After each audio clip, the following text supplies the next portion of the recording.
हिवाळी अधिवेशन आता सोमवारपासून सुरू होत आहे, परवापासून हिवाळी अधिवेशन सुरू होत आहे.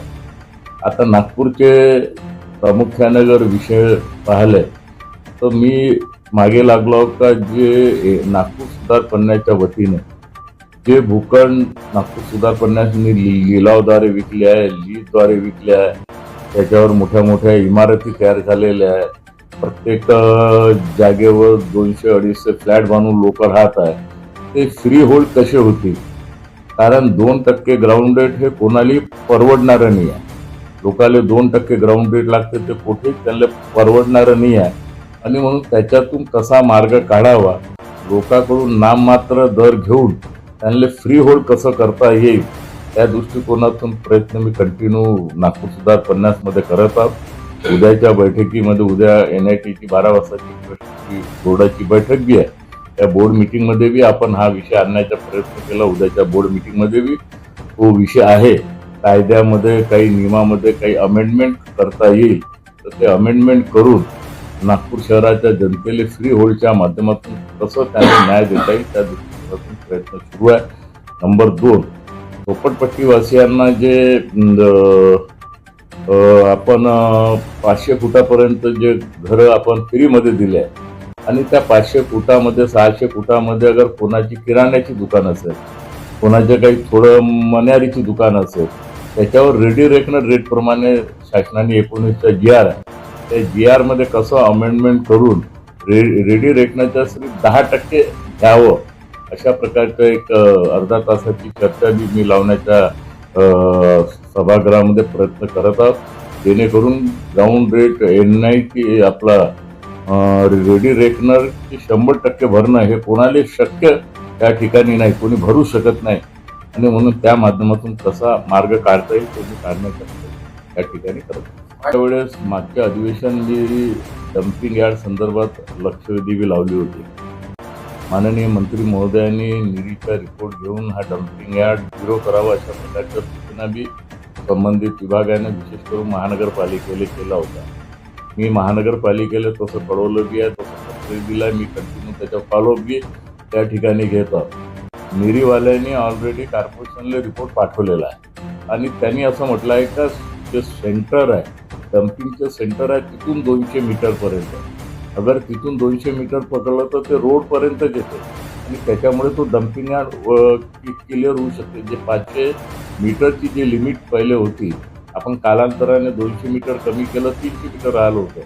आता हे निरीने जे कॉर्पोरेशनला जे पत्र पाठवलं आहे तर सेंटरमधून जिथून डम्पिंग यार्डचं सेंटर आहे तिथून 300 मीटर त्यांनी ऑलरेडी पत्रामध्ये म्हटलं आहे. अगर मोजणी केली तर हा डम्पिंग यार्ड टोटली मुक्त होईल. आणि तशा प्रकारचे, कारण कॉर्पोरेशनमध्ये नगररचना विभागामध्ये अनेक प्रकारच्या त्रुटी आहे. कर्मचारी जे आता नवीन भरले आहेत त्याला याची काही आयडिया बी नाही आहे. पुराणे कर्मचाऱ्याचे दुसरीकडे ट्रान्सफर होऊन गेले आहे. मी वारंवार फॉलोअप घेत आहे. मी वारंवार उपसंचालकाशी या संदर्भात चर्चा केली आणि त्यांनी आता कोणाला तरी कामाला लावला आहे आणि तो प्रश्न आम्ही लवकरात लवकर निकाली काढू.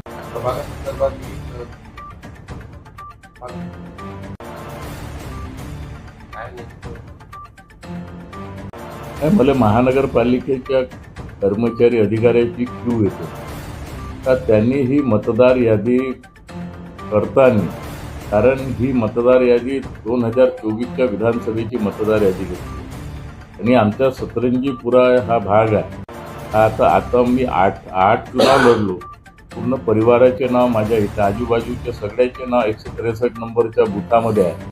परंतु यावेळेस त्यांनी मतदार यादीची फाळणी करिता 163 नंबरच्या बूथ इथेही दाखवलेला आहे आणि 163 नंबरच्या प्रभाग 5 मध्ये बी दाखवला आहे. आणि एकाच पूर्व नागपूरच्या भागामध्ये 2 भाग केले आणि दोघही ठिकाणी एकच भाग दाखवलेला आहे. आणि हे कशा पद्धतीनं केलं मलाही त्या ठिकाणी कळलं नाही.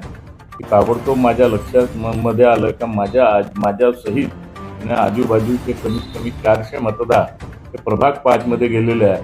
आणि त्याच्यावर जेव्हा मी ऑब्जेक्शन घेतलं तेव्हा त्यांचे डोळे अधिकाऱ्याचे उघडले आणि त्यांनी सांगितलं की प्रिंटिंग मिस्टेक आहे म्हणून तशा प्रकारचं पत्र त्या ठिकाणी पाठवलं आणि ते मला प्राप्त बी झालं आहे. लेकिन नागपूर शहराच्या सगळ्याच भागामध्ये, नागपूर शहर म्हणा का आमच्या या पूर्व नागपूरच्या सगळ्याच बुथामध्ये अशा प्रकारचे खूप प्रॉब्लेम त्या ठिकाणी होत आहे. आता प्रभाग 4चे मतदान हे प्रभाग 24 मध्ये गेले आहे. आमची मनीषाताई अतकरेंनी वारंवार ऑब्जेक्शन टाकले. त्यांना सगळ्यांना अधिकाऱ्यांना एक एक घर त्या ठिकाणी दाखवलं. आता पुन्हा अधिकारी म्हणतात का आम्हाला त्यांची सह्या आणून द्या. आता सह्या आणणं हे अधिकाऱ्याचे काम आहे. एवढ्या मोठ्या याच्यामध्ये पुन्हा मला एक पहिल्या राऊंडमध्ये सगळं दाखवणं, पुन्हा तुम्ही त्याचं व्हेरिफिकेशन केलं, तुम्ही ते मान्य बी केलं का प्रभाग 4चे मतदान प्रभाग 24 मध्ये आले. तुम्ही ते प्रक्रिया बी सुरू केली आणि पुन्हा काही ना काही नवीन आदेश काढून लोकांना बी गुमराह करण्याचा प्रयत्न करतात. काँग्रेस कार्यकर्त्याला बी गुमराह करण्याचा प्रकार हा महानगरपालिकेच्या वतीने सुरू आहे.